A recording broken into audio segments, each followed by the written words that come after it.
The film starts in a place called Harmony. The surrounding residents are ordered to be evacuated. They are taken by 2 buses to undergo quarantine. Security is handled by 2 soldiers on each bus to ensure the safety of the residents.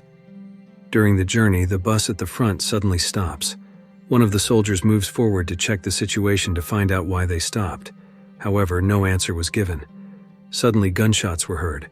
To find out the cause of the shooting, another soldier exits the bus to check the situation. The door is closed after he steps out.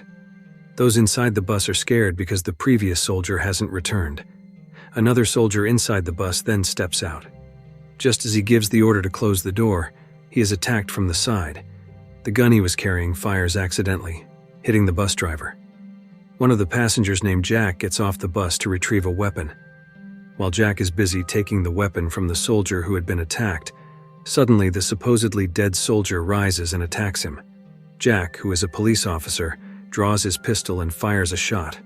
The sound of gunfire draws more zombies towards him. Jack, who has fallen, tries to hide under the bus. The sheer number of zombies causes the bus door to break.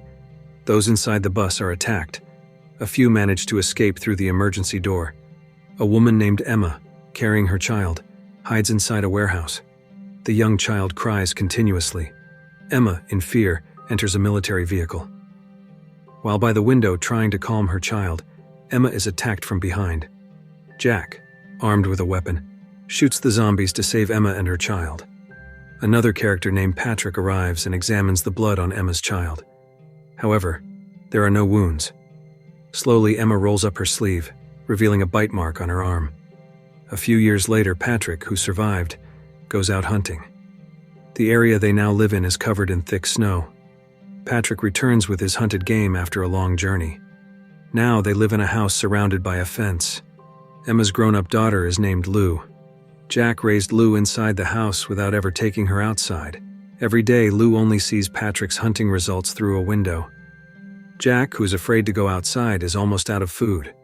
Lou has grown up eating canned food, while their neighbor Patrick has a sufficient supply of meat. Jack's fear of the outside world has caused Lou to never taste meat. At night, Patrick constantly sends out radio messages. His goal is to contact and send messages to any survivors still hanging on. For 9 years, Patrick has persistently sent these messages.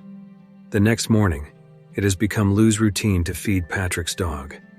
Accidentally, she noticed a hole in the fence. Lou thought the hole was made by the dog trying to come meet her. Out of curiosity, she left the hole as it was so Jack wouldn't come to close it. One night, Lou woke up from her sleep. A nightmare kept her from going back to sleep. As she gazed out the window, she realized that the hole was not caused by the dog. It was actually made by a zombie that had been coming every night, trying to dig its way in. Slowly, Lou kept quiet after seeing the creature she had never encountered before. The next morning, Lou, still terrified, hid under her bed. Jack, hearing her story, dismissed it as merely a dream. As usual, Lou went to feed the dog. When she arrived downstairs, there was a large hole in the fence. Lou placed her doll near the hole, hoping to block anything from entering. Coincidentally, Patrick was downstairs preparing to go hunting. By chance, he spoke to Lou as she fed his dog. Jack, who was inside the house, rushed out to stop their conversation. It seemed like there was some sort of grudge between them. Patrick then took his dog and left on a snowmobile. At some point, Patrick entered a supermarket. Their presence was greeted by prey that he could have easily caught, but he paid no attention to it. He picked up a doll to give to Lou for her upcoming birthday. As he was leaving, Patrick suddenly encountered something shocking. A zombie, eating the animal he had first seen, appeared in front of him. This was Patrick's first time seeing a zombie up close. Quickly, they fled. A few zombies had been locked inside the supermarket, but the door that kept them in wouldn't hold for long. Patrick sped back home on the snowmobile. On the way back, they hit a fallen tree, causing Patrick to fall off. At home, Jack began teaching Lou how to use a weapon. At the same time, Patrick, injured from the fall, lay on the snow.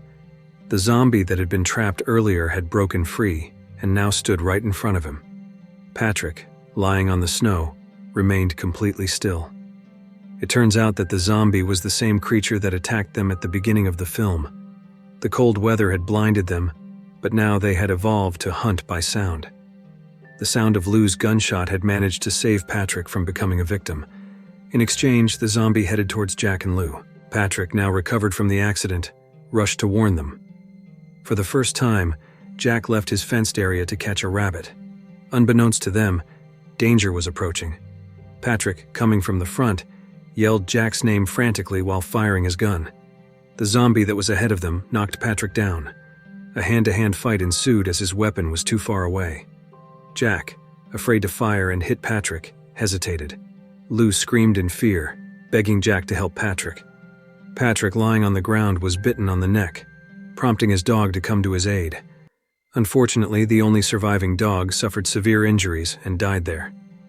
Patrick, gravely wounded, grabbed his weapon and shot the zombie that had killed his dog.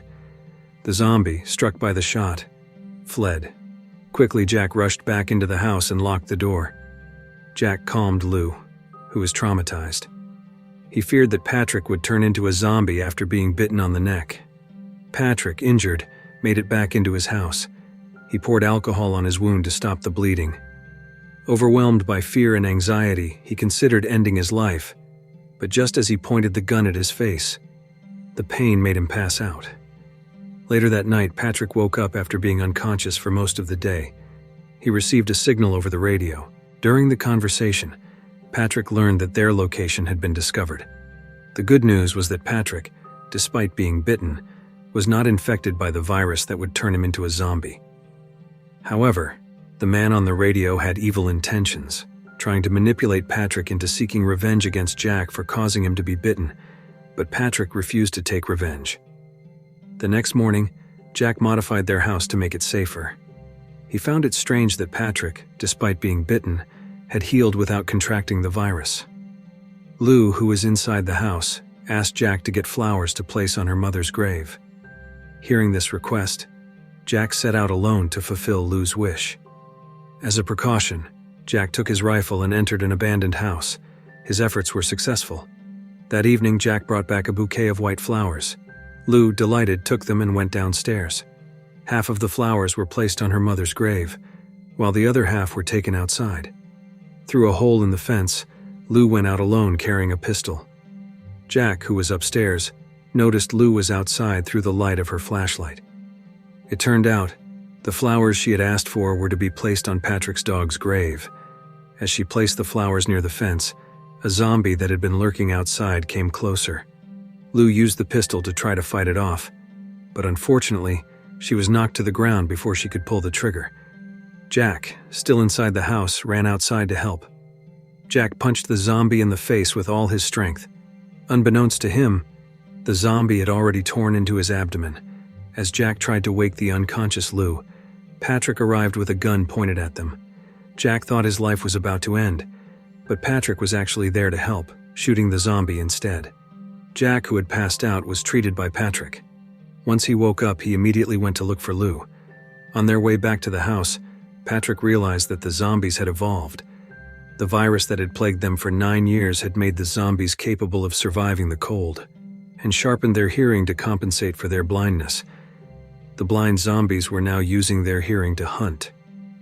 Jack was saddened when Patrick did not answer his questions about Lou's condition. However, Lou appeared and explained that Patrick had taken care of her. After going through a difficult time, they all returned home to rest. Patrick, feeling lonely, kept his radio close, hoping to receive a message from other survivors. Lou, who was inside the house, invited Patrick to her home through the walkie-talkie. Patrick, who hadn't been allowed to meet Lou for 9 years, felt happy to finally be accepted again. The next day, Patrick prepared himself for the reunion. He cut his hair and shaved his beard, looking completely different. Lou was given a doll she loved, one that made sounds, the same doll Patrick had picked up from the supermarket for her birthday. They spent time together eating. Patrick shared his intentions to leave and search for a new place to take refuge. Jack, who was afraid of the outside world, insisted on staying. The next morning, Jack changed his mind. Jack and Lou got into the car that Patrick had prepared. For the first time, Lou saw the outside world after 9 years of being inside the house. Their journey took them toward the town. Upon arriving at Harmony, they entered the supermarket to gather supplies. After collecting what they needed as they made their way back to the car, Patrick noticed someone watching them from afar. Patrick approached the person. As he got closer, he saw that the woman appeared traumatized and ran away in fear. Jack, who came to help, caused the woman to faint. The fainted woman was brought home for treatment. Long story short, the woman, whose name is not revealed, regained consciousness. The woman told them that she had been with a group of survivors for almost a year. Along the way, they frequently encountered other groups of people who managed to survive. Eventually, they arrived at Harmony after hearing Patrick's radio message. However, while searching for the location mentioned in the radio message, which was intended to be their refuge, her group was attacked, and everyone was killed, leaving the woman alone. While she was busy telling her story, the zombie that had been tied outside started making noise. The woman grabbed the pistol from the table to kill the zombie. The loss of her family had left her traumatized by zombies. She fired a shot directly into the zombie's head. Unfortunately, the sound of the gunshot revealed their hiding spot. Everyone quickly prepared to face the approaching zombies. Every floor of the house was barricaded with wooden boards to prevent the zombies from getting inside. Now their hiding place was no longer safe. Several zombies had already made their way in. Following Jack's advice, Lou hid in the basement. Slowly, Lou made her way to safety, using an oil lantern for light. The area they were hiding in had been breached by zombies through the cracks in the walls. Carefully, Lou placed the doll that Patrick had given her inside a large box. She then threw the oil lantern on top of the doll. The sound produced by the doll attracted the zombies, causing them to enter the box. Lou successfully trapped the zombie in the box, which then burned to ashes. Meanwhile, Jack was alone upstairs, trying to prevent zombies from entering. However, when he got upstairs, a zombie attacked him. Without Patrick's help, Jack ran into a room. The zombie outside the door was trying to break in. As Jack struggled to close the door, he saw another zombie entering through the window. Now Jack was faced with two zombies coming toward him. Quickly, Jack grabbed the gun that had fallen to the floor and fired. Unfortunately, the gun only had one bullet left. With quick thinking, Jack picked up a shard of broken glass to confront the zombie in front of him. In the main room of the house, Patrick and the woman were watching the zombies through a crack in the window. Suddenly, they were ambushed by zombies outside. Patrick tried to block the hole that the zombies had created using a wardrobe. However, the woman heard a sound coming from the cracks in the wall, leading to Lou's hiding place. Patrick tried to open the door to Lou's hiding place to save her from becoming a victim. After successfully opening the door, Patrick was suddenly attacked. A struggle ensued, leaving Patrick unable to fight back. The woman, who couldn't offer direct help, came up with an idea. She used the radio inside the house to play loud music. The blaring music confused the zombies, making them lose track of the group's location. Jack, who was upstairs, took advantage of the distraction caused by the music. After finishing off the zombies upstairs, Jack came down to offer assistance. They managed to kill almost half of the zombies, but eventually ran out of ammunition. Unfortunately, their luck ran out as the generator powering the music ran out of fuel. With more zombies closing in, they were forced to leave the house. Patrick, feeling useless, urged them to get into the car and escape. He lured the zombies toward him, heading for the fuel storage tank. Realizing he couldn't fight any longer, Patrick blew up the fuel tank, killing hundreds of zombies in the process. Now, Jack drove them toward a place as mentioned by the woman. Finally, Jack, Lou, and the woman managed to leave Harmony and stopped at a place to watch the sunrise. And the film ends. If you like this video, don't forget to subscribe. Because by subscribing, you have supported me to make better videos. See you in the next video.